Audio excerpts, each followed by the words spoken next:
Hi hello नमस्कार. मी Suvarna home किचनमध्ये परत एकदा तुमचं अगदी मनापासून स्वागत. सगळ्या सबस्क्रायबरचे धन्यवाद, सगळ्या व्ह्यूअर्सचे मनापासून आभार.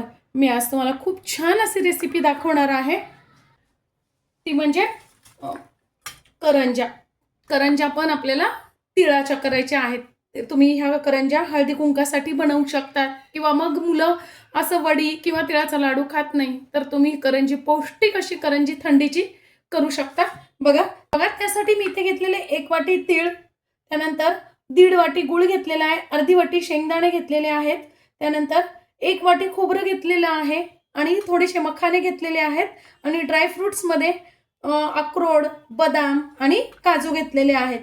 ड्रायफ्रुट्स ऑप्शनल आहे, तुम्हाला आवडत असेल तर घाला, पण आपण पौष्टिक करंजी करतोय म्हणून ड्रायफ्रुट्स घालायचेत. आणि मुलं पण असे ड्रायफ्रुट्स खात नाही म्हणून अवश्य घाला. तीळ आणि शेंगदाणे दोन्ही मिळून आपलं 1.5 वाटी झालेलं आहे म्हणून आपण 1.5 वाटी गूळ घेतलेला आहे. करंजीच्या आवरणासाठी घ्यायचंय 1 वाटी मी इथं घेतलेला आहे, अगदी बारीक रवा घेतलेला आहे. बघा तुमच्याकडे जर बारीक रवा नसेल तर जाड रवा पण चालेल, पण थोडा जास्ती वेळ भिजू द्यावा लागेल. आणि पाऊण वाटी घेतलेला आहे मैदा. तुम्ही इथे गव्हाचं पीठही घेऊ शकता, चाळून घ्यायचं आहे, पण मग गव्हाच्या पिठाने थोडीशी करंजीचा खुसखुशीतपणा कमी होऊ शकतो म्हणून मी इथे मैदा घेतलेला आहे. थोडंसं टाकून घ्यायचं आहे मीठ, म्हणजे पदार्थ छान चवीला लागतो म्हणून. आणि आपल्याला हे छान असं मिक्स करून त्यात 2 चमचे फक्त तूप टाकून घ्यायचंय गरम करून. तेल किंवा तूप तुम्ही काही वापरू शकता, पण गरम करून टाका म्हणजे अतिशय खुसखुशीत अशा आपल्या करंज्या तयार होतात. मोहन हे सगळीकडे लागलं गेलं पाहिजे असं छान मिक्स करून घ्यायचंय. आणि मी इथे साधंच नॉर्मल टेम्परेचरचं पाणी घेतलेलं आहे, खूप घट्टही नाही आणि खूप सैलही नाही, असं आपल्याला डो तयार करून घ्यायचा आहे. आता आपलं आतलं सारण तयार होईपर्यंत आपल्याला हे 10 ते 15 मिनिटं छान झाकून ठेवायचं आहे. बघा आपण आता सारण तयार करून घ्यायचं आहे. तर सगळ्यात पहिल्यांदा मी इथे खोबरं भाजून घेणार आहे.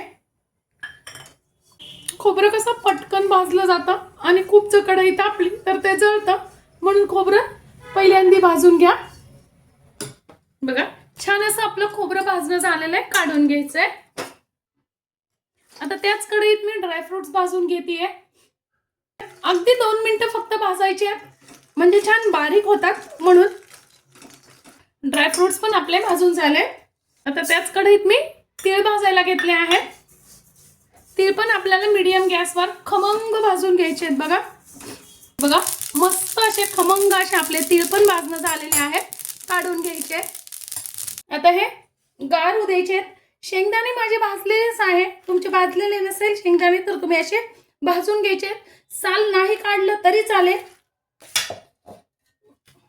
आता बघा हे सगळं गार झालेलं आहे.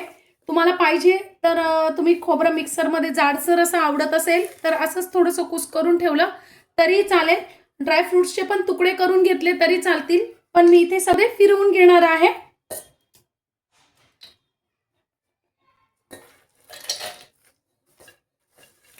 त्यातच टाकून घ्यायचे आपल्याला शेंगदाणे आणि आपण जो गूळ घेतलेला आहे ना 1.5 वाटी तो. आणि पल्स मोडवर, खूप बारीक नाही करायचंय, पल्स मोडवर फक्त चालू बंद करत आपल्याला जाडसर असं करून घ्यायचंय.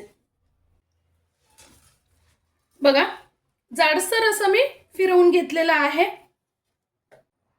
अर्धा चमचा त्यात वेलची आणि जायफळची पूड टाकून घ्यायची आहे. आता वेलची जायफळची पूड याच्यात छान आपण मिक्स करून घेऊया. सारण होईपर्यंत आपलं पीठ पण मस्त पैकी तयार झालेलं आहे, अगदी मुरलं आहे. वा आता हे आपल्याला छान असं मळून घ्यायचं आहे. नाही तर काय करायचंय आपल्याला, हे असे छोटे छोटे एक तर तुम्ही कुटून घेऊ शकता, त्याने करंज्या खूप सुंदर तयार होतात. बघा नाहीतर काय करायचंय, एकदा आपल्याला हे मिक्सरमध्ये फिरवून घ्यायचंय म्हणजे पीठ खूप छान असं तयार होतं. बघा असे मी तुकडे केलेले आहेत. तुम्ही मैत्रिणींनो या पद्धतीने करंज्या करून बघा, अतिशय खमंग खुसखुशीत अशा आपल्या करंज्या तयार होतात. बघा असे पिठाचे तुकडे करून घेतलेले आहेत आणि यात आपल्याला तेल किंवा तूप टाकून घ्यायचंय बघा, अगदी फक्त अर्धा चमचा. आणि हे छान आता मिक्सरला फिरून घ्यायचंय, म्हणजे आपल्याला खूप वेळ पिठाचा गोळा मळावा लागत नाही. बघा मगाशी आपलं पीठ कसं होतं आणि आता बघा आपलं पीठ किती सॉफ्ट झालेलं आहे. अजिबात आपल्याला मळायचे कष्ट पडत नाही. वा, अगदी मस्त इतकं सॉफ्ट झालेलं आहे ना मैत्रिणींनो. तुम्ही असंच पीठ आपल्याला हवं आहे. आणि बघा पातळ लाटायचंय आपल्याला. आपल्याला पीठ वगैरे पण काही लावावं लागत नाहीये, पातळ लाटायचंय. पातळ लाटल्याने करंजी छान खुसखुशीत होते, जाड लाटू नका.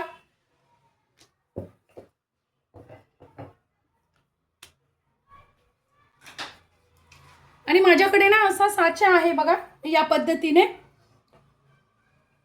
साच्यात आपल्याला छान असं भरपूर सारण भरून घ्यायचंय. बघा या पद्धतीने अगदी दाबून दाबून मी सारण भरलेलं आहे. आणि काय करायचंय, थोडासा दूध घ्यायचंय आपल्याला आणि कडेला असं दूध लावून घ्यायचंय, म्हणजे करंजी फुटत नाही आणि छान अशी पॅक होऊन जाते करंजी. बघा या पद्धतीने.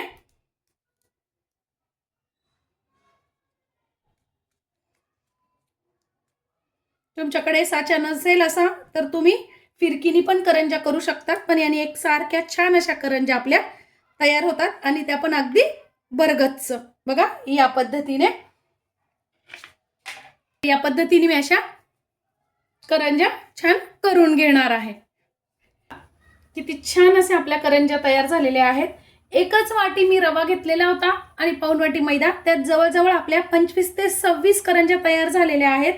आणि थोडंसं सारण उरलेलं आहे, पण हे सारण वाया जाणार नाही. हे तुम्ही असंच हळदी कुंकाच्या दिवशी तिळगुळ बनवून देऊ शकता, किंवा मग याचे छान असे, लवकरच आपल्याकडे गणेश जयंती पण येत आहे, तर असे छान तुम्ही छोटे छोटे मोदक पण छान बाप्पासाठी तिळाचे करू शकता.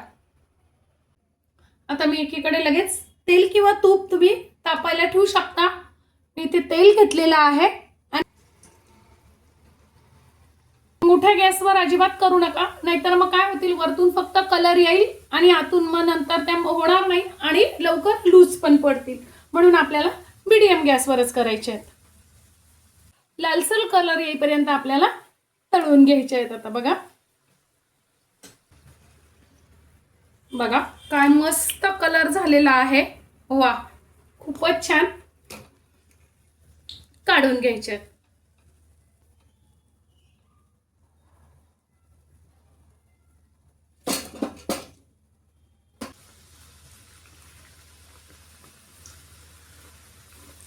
बघा काय सुंदर अशा आपल्या करंजा झालेल्या आहेत. अगदीच खूपच छान, वरतून अशा मस्त कुरकुरीत आणि आतून खमंग अशा आपल्या करंजा तयार झालेल्या आहेत. बघा, आणि भरपूर तयार झालेल्या आहेत. मी तुम्हाला एक फोडून पण दाखवते. वा, खूपच सुंदर आपल्या करंजा तयार झालेल्या आहेत. मस्तच एकदम. आजची माझी ही व्हिडिओ, ही रेसिपी तुम्हाला कशी वाटली आणि यावेळेस अशा करंजा नक्की करून बघा. चॅनलवर नवीन असाल तर चॅनलला लाईक, सबस्क्राईब आणि शेअर करा. धन्यवाद.